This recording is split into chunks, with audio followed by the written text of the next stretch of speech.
Crown Prince. Sources who were in the room described Trump as visibly agitated, pacing behind the resolute desk, his voice rising. The Crown Prince reportedly told Trump that Saudi Arabia could not support further military escalation and was already in talks with Iran about reopening regional dialogue. Trump responded, "After everything we have done for you, this is how you repay us?" The Crown Prince's reply, according to the leaked transcript, "Mr. President, you did not consult us before starting this. We are now consulting ourselves on how to end it." The call ended. Trump threw his phone across the room. It shattered against the wall near the fireplace. Two Secret Service agents stepped into the doorway. Trump waved them off. Pause. That same afternoon at 2 p.m., the moment that will define this entire crisis occurred. Iran's foreign minister appeared on Al Jazeera, CNN International, and BBC simultaneously. He was calm, he was prepared, and he delivered a statement that the White House still has no effective response to. He said, "The United States offered us a ceasefire 3 times in the past 2 weeks. Each time they attached conditions that would require Iran to surrender sovereignty. Each time they leaked to their media that we were close to agreement to make themselves look strong. Each time we clarified we had agreed to nothing. Today, the United States went to the United Nations asking the world to pressure Iran into accepting their terms. We watched 14 nations walk out. We watched America's closest allies refuse to support this action. So now we make our position clear for the final time. We do not accept ceasefires that are really surrenders. We do not negotiate under blockade. And we will not end this conflict until the Strait of Hormuz is reopened and all foreign military forces withdraw from our maritime borders." Then he said the part that is playing on every news network across the globe right now. President Trump can call this a peace offer. The world sees it for what it is. Desperation. According to leaks from senior officials inside the State Department who spoke to the Washington Post, a crisis meeting took place Monday night at 9 p.m. in the White House Situation Room. The participants included Trump, Secretary of State Marco Rubio, Defense Secretary Ron DeSantis, National Security Advisor Stephen Miller, and Chairman of the Joint Chiefs of Staff General Charles Brown. The topic was how to respond to Iran's rejection and the diplomatic crisis with European allies. Audio has not leaked, but 3 separate sources have confirmed the same basic exchange. General Brown opened with a military briefing. He explained that the blockade of Hormuz was sustainable for another 3 weeks maximum before logistics became critical. He noted that Iran's retaliatory strikes had damaged 2 American destroyers, killed 19 service members, and hit targets in Bahrain and Kuwait that were supposed to be protected by American air defense systems. Trump interrupted. "Are we winning or not? Simple question." General Brown paused before answering. "Mr. President, Iran has not collapsed. Their leadership is still in place. Their military is still operational, and they are now striking our positions with increasing accuracy." Stephen Miller jumped in. "They are on the verge of breaking. We just need to maintain pressure." Marco Rubio spoke next, and according to sources, his tone was measured but firm. "Mr. President, we have a diplomatic problem that is becoming a strategic crisis. France, Germany, Japan, and South Korea have all broken with us publicly. The Saudis are hedging. The UAE is in direct talks with Tehran. When I call my counterparts in European capitals, half of them will not take my calls anymore." Trump responded, "Then we do not need them. We never needed them." Rubio's reply, "Sir, the reason Iran is not negotiating is because they see our allies abandoning us. They think they can wait us out. And based on what I am seeing, they might be right." The room went silent. Trump stared at Rubio. Then he turned to DeSantis. "What do you recommend?" DeSantis, according to these sources, said, "We can escalate militarily. We can hit more targets inside Iran. We can send special forces in for direct action against leadership. But if we do that without allied support, without UN cover, we are crossing into territory that could trigger a regional war that pulls in actors we cannot control." Trump stood up from his chair. "So everyone in this room is telling me we should just give up? Just let Iran humiliate us?" Nobody answered immediately. Then Miller said, "We double down. We make it so painful they have no choice." General Brown responded, "With respect, that has been the strategy for 6 weeks. It has not worked. It was a cold, calculated assessment from the military's top officer. He was not being insubordinate. He was stating operational reality. But in that moment, according to sources, Trump realized that even his own generals were telling him the plan had failed." The meeting ended at 11:17 p.m. No decisions were made. No new strategy was announced. Trump walked out first. Miller followed. The rest remained in the Situation Room for another 40 minutes, discussing contingencies without the president present. To understand why Trump lost control, you have to follow the incentives of every player involved. Iran is not a rogue actor making emotional decisions. They are a regional power with a sophisticated understanding of international relations and a very clear reading of American political dynamics.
זה הבניין הפרטי ואני שם עליי זין. יש לו כלב שנושך, הוא אמר לה שהוא נושך. מה אכפת לי מהכלב? תקשיב, אנחנו נעמוד אולי שאלה לך? מה הבעיה? את לא עוברת. את לא עוברת ואל תגרמי לי. את לא עוברת וזה שטח פרטי. זה שטח פרטי של הבניין. זה שטח פרטי של הבניין. זה שטח פרטי של הבניין. I said the other day, Israel will not be a state in 20 years. It'll be gone. It certainly will not be a democracy. It'll be an apartheid state, and the world will just reject it, as they did South Africa. But I'm now saying it'll be gone. Go back and read the report of the Joint Chiefs of Staff when Truman was trying to decide whether or not to recognize Israel in 1947-48 and what to do about U.S. policy. Completely no came from the Joint Chiefs of Staff, based on the fact there were 400 some odd million Arabs and about at that time 3, maybe 4 million Israelis, and other things too. And God, how prescient that report was. Well, it's come true. They are a strategic liability now. This is not your homeland. It's the Jewish homeland. And like one day it's all going to be ours. And the Arabs know that. So your dream is an Israel stretching from the Euphrates to the Nile? So it's not my dream. It's a prophet that we got, like from Abraham. I believe that Abraham is my great-great-grandfather. So this is a part of whatever's, like, at the end it's going to happen. So the mission is to expand Israel from what it is today. Also, yes. To expand into Syria, Yeah, into Egypt. exactly. Are you excited about these plans? I'm very excited. But this entails that you would have to take over countries that already exist. Right. So we're talking about half of Iraq, we're talking about Right. Syria, we're talking about parts of Lebanon, Jordan, Egypt. How is that going to happen? There are people living in these countries. What's going to happen to them? It's a great question. Like, I don't know. I know it's going to happen. Like, once the Turkeys were here, and then the British were here, and now we're here. So when Israel was established Yes. over 70 years ago, there were people here, the Palestinians. Right. They had been living here for centuries. How do you feel Right. about the Palestinians as a people? I don't know them personally. You don't know any Palestinian No, personally. personally. So how do you Like, feel about them as a people? Like, if he has his pride that this is his homeland, so I don't respect him. Like, I won't spit on him and I won't do anything, yes? Just like, and my feeling is like, This is not your homeland. It's the Jewish homeland. And like one day it's all going to be ours. And the Arabs know that. They also have the Bible. I don't know why they're so, like, they also have the Bible and they all know how it's going to finish.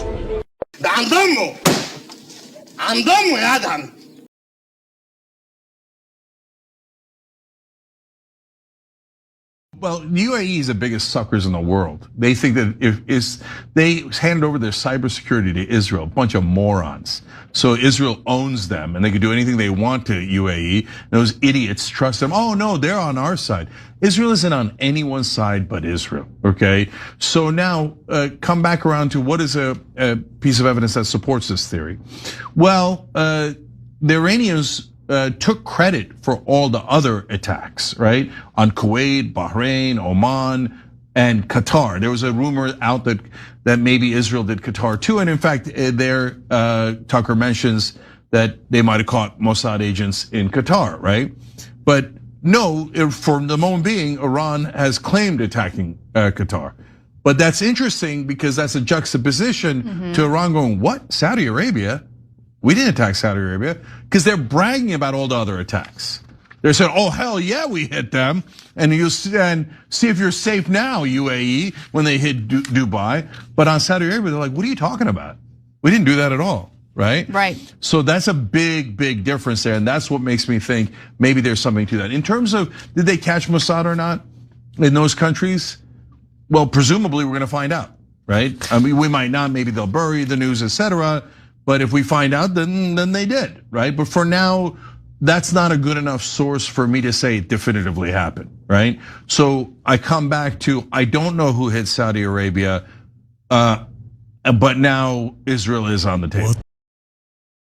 Israel is a crazy rogue state with half its political leadership in the mindset of the 5th century BC. Reading some text from King Josiah, and Israel has just plunged the world into probably the Third World War, but into a phenomenal economic crisis. This is the timing, the instigation is Israel's. The fact that the U.S. goes along with it is because it's completely coherent with the U.S. hegemonic project. But this is Israel. Complete madness. And because of the hold of the Israel lobby in the United States, that madness isn't even examined. Excuse me? We have an ambassador in Israel. The U.S. has an ambassador named Mike Huckabee, who is let's just say a minor Protestant evangelical theologian, if I could put it that way, but that's a very polite way to put it. And he said 2 weeks ago, yes, Israel owns the land from the Nile to the Euphrates. And when Tucker Carlson asked him, excuse me, they own the land, could they take it? He said, sure. Yeah, sure, they could take it. This is, again, what's sometimes called by psychologists or psychiatrists a folie à deux. This is a craziness of Israel matched by a craziness of the United States. Israel wants to be the hegemon from the Nile to the Euphrates or beyond. The United States wants to be the hegemon of the world. That's a long-standing project. And here we are in the early shooting of World War III, unless somehow somebody stands up and stops the madness. Iran is Trump's Vietnam. Make no mistake. This playbook has been used before. I remember being a kid. Well, 58,000 kids, mostly teenagers, came back in a box. And what good did that war do us all these years later? Nothing. It was all based on a lie. See, these politicians think they're gods and they think they're going to control the whole world. Look at Trump. They killed the supreme leader a few weeks ago in Iran, and Trump says he wants to be part of picking the next supreme leader. Are you kidding me? This is not our country. We have all kinds of problems in America. We are absolutely flat broke. We're $40 trillion in debt, and this war is costing us over $1 billion a day. And if you think this is going to end tomorrow, all you have to do is look at Vietnam. They said the same thing, and it went on and on and on, and the body bags and boxes kept coming back. I remember it well. This must stop. We must rise up and stop this megalomaniac from creating another Vietnam. The Iranians are not going to stop. The Supreme Leader's son has just been put into power. You think he's really going to lay down? Trump wants an unconditional surrender. They will never stop. This is going to go on forever until we pull out of there with our tails between our legs, finally waking up after all these young kids are going to die for no reason whatsoever in a war that we started. They didn't come after us. We started this war. Make no mistake. We are the bad guy in this situation. We are the aggressor. We're still the ones that attacked them. They did not attack us. This is flat wrong, and it's going to backfire on Trump and the rest of the United States. Pas un de nos soldats, pas une de nos armes pour la guerre de Trump en Iran. Nous devons faire comme Pedro Sanchez, dire non à Trump. Trump a choisi pour allié Netanyahou, un criminel de guerre, responsable du génocide à Gaza. Et Trump a décidé d'utiliser la force brutale en violation de tous les principes du droit international. Et le résultat, nous le voyons, c'est l'embrasement sur toute la région, c'est le chaos, c'est l'histoire qui une fois de plus se répète. C'est nous les Européens qui voyons déjà flamber les prix du gaz et du pétrole. C'est nous les Européens qui sommes les premiers exposés au risque de représailles terroristes. C'est nous les Européens qui voyons l'instabilité à nos frontières. Notre pays doit tout mettre en œuvre pour faire cesser au plus vite cette folie meurtrière. Israel is taking a bloody good hiding. But you don't know it. You don't know it for two reasons. First of all, anybody releasing a picture or video of the damage in Tel Aviv is immediately sentenced to 5 years in prison. And secondly, because the mass media, CNN, BBC, Sky News, have accepted Israeli censorship and are therefore not broadcasting the footage that they have taken over a Tel Aviv that now looks like Gaza. How do I know that? Because I've got friends in Tel Aviv. Shankin Street, Tel Aviv. Near Dizengoff Square, Tel Aviv. And they've been walking around, and it's they who tell me from their own mouth that Tel Aviv now looks like Gaza. How could it not? Because the air defenses over Tel Aviv are no longer operational. The Iranians are hitting at will with the most powerful ballistic missiles. 50 ballistic missiles hit Tel Aviv last evening alone. They're also lying to you about the number of American casualties. How can all these CIA bases, all these American embassies, all these foreign bases of the United States, how can they all have been hit and destroyed?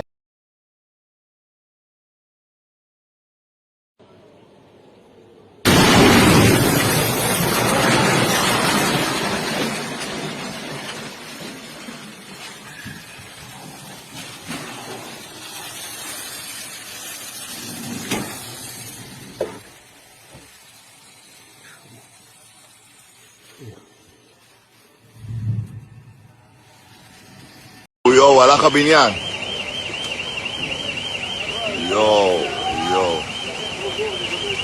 יואו.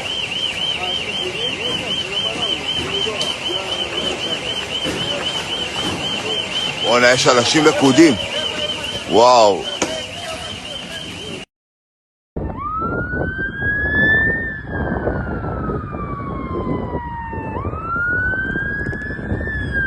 פגיעה ישירה. אוטובוס שלם עולה באש. אוטובוס שלם עולה באש. מכוניות, אנשים. אני לא מאמין. 10 מטר מאיתנו יש פה אוטובוס עולה באש. אנחנו צריכים לבוא את הכניסה.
תהיה ערני ובשלו יהיה יותר מדי...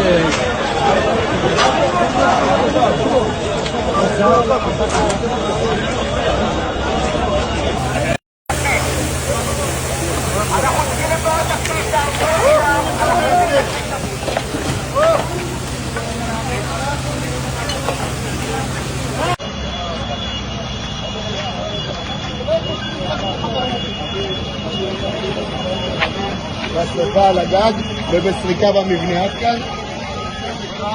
ברור, ועד כאן? חולצו כל הלכודים? אנחנו בסריקות. עדיין בסריקות.